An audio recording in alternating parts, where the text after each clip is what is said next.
आप जानते हैं कि पिछले 11 साल से मुसलसल मजलिस इत्तेहादुल मुस्लिमीन हमारे गाँव में आने वाला है असदुद्दीन अवैसी। तो चलिए गाइस यार दिखाते हैं वहाँ का रिएक्शन।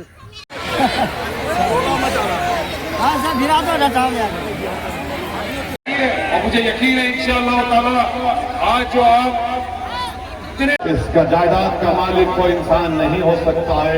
अगर कोई वफ़ करता है तो रब्बे कायनात के लिए किया जाता है, मगर आज मोदी और नीतीश कुमार इस तरह का कानून बनाकर हमारे मजहबी तशद्दुद को मुतासिर करना चाहती हैं।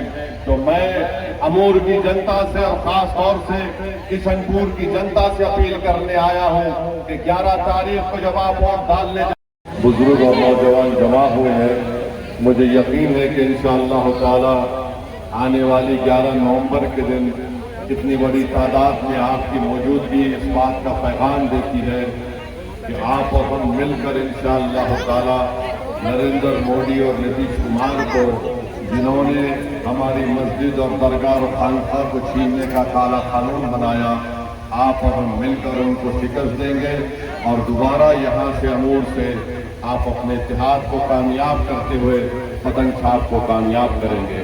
मेरे उम्मीदवार है, मैं उनको भी पूछना चाहता हूँ, क्या तुम नमक हलाल हो या नमक हराम, हमको बताओ।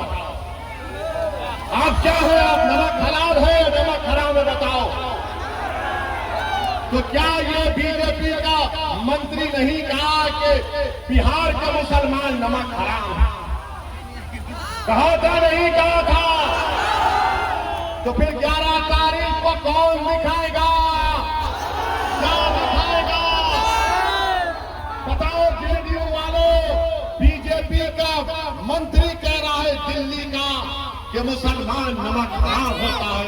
अरे सुन ले मोदी और उसके मंत्री, सुन ले मोदी और उसके मंत्री, तेरे बाप का पैसा नहीं है, जनता का।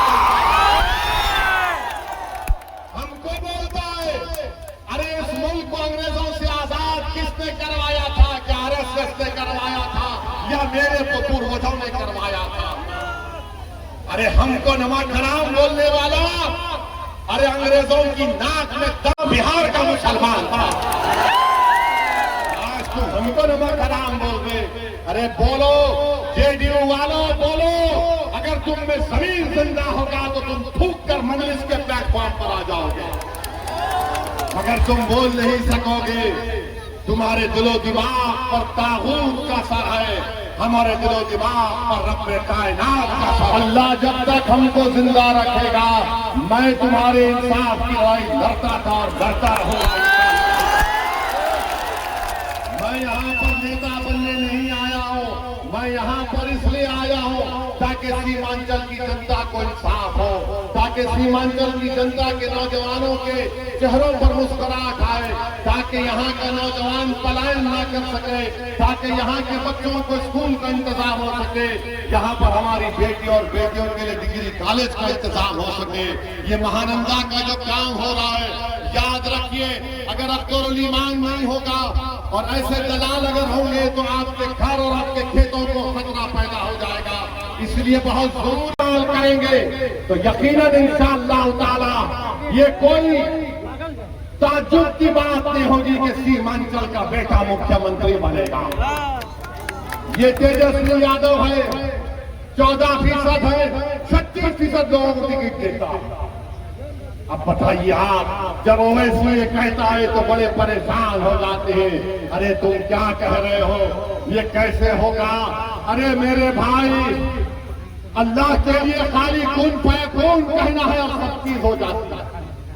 मेरा ईमान यही है कि हम कोशिश करना हमारा काम है, जिद्दोजहद करना पूरे इखलास के साथ हमारा काम है, लड़ना हमारा काम है, कुर्बानी देना हमारा काम है, गिड़गिड़ा कर अल्लाह की बारगाह में अपनी बेबसी का इजहार करना हमारा काम है, देना उसका काम है और अल्लाह नवाजेगा इंशाअल्लाह ताला। तो 11 तारीख के दिन जो हमारे ट्रिपल तलाक का कानून बनाया मुस्लिम खवातीन को बर्बाद करने के लिए, बताओ जेडीयू के लोग तुम क्या बोलते ट्रिपल तलाक के कानून को? मुंह खोलो, नहीं बोलेंगे। CAA का कानून क्यों बनाया? मोदी आकर सीमांचल में कहता है, अमित शाह आकर सीमांचल में कहता है यहां पर घुसपैठी है।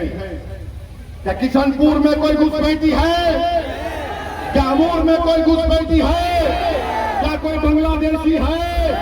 क्या कोई नेपाली है? अरे जेडीयू के उम्मीदवार बोलो, जाके तुम्हारे पप्पा मोदी को बोलो घुसपैठी नहीं, यहाँ पर कईयूर कोल्हिया पूरे रहते हैं। ये सरजमीन भारत के बाशिंदों की है, मगर नहीं बोल सकते। मोदी के सामने जाएंगे तो बोलेंगे हुकुम, और ओवैसी के सामने मोदी आएगा तो सीधा तान कर आंख में आंख डाल कर बोलता हूं। मेरे अजीज दोस्तों और बुजुर्गों, आपकी सियासी क़यादत को मजबूत करिए, अपनी पार्टी को मजबूत करिए, अपने वोटों से मजबूत करिए। तो 11 नवंबर के दिन एक पैगाम आपको देना है, मोदी, अमित शाह को, नीतीश कुमार को, चिराग पासवान को, कुशवाहा साहब को। और वो पैगाम क्या है कि हम तुम्हारे इस काले वक्त कानून को मुस्तरद करते हैं, रिजेक्ट करते हैं। और कैसे करते हैं? बटन चाप पर बटन दबाकर आप इस काले कानून को रिजेक्ट करेंगे, मुस्तरद करेंगे। हाथ उठाकर बोलिए तो बटन पर बटन दबेगा, बटन पर बटन दबेगा। मजलिस इत्तेहाद अल मुस्लिमीन, मजलिस इत्तेहाद अल मुस्लिमीन, हमारा इत्तेहाद, हमारा इत्तेहाद। कोल्हिया जिंदाबाद, कोल्हिया जिंदाबाद, दुर्गापुरी जिंदाबाद, हमारा इत्तेहाद जिंदाबाद, अमूर की जनता जिंदाबाद, सीमांचल की जनता जिंदाबाद। नारे तकबीर, नारे तकबीर। अल्लाह आपको सलामत रखे, इस जज्बे को कायम रखिए। हमारे जाने के बाद बहुत से लोग आएंगे शैतान के एजेंट बन के आएंगे, आके कान में खुस करेंगे। वो बोलेंगे वो तो हैदराबाद। अरे प्यारे, 11 साल से मैंने सीमांचल की सरजमीन को नहीं छोड़ा, तो मौत मुझे जमीन से छुटकारा दिला सकती है, मगर जिंदा रहूंगा तो सीमांचल जिंदाबाद।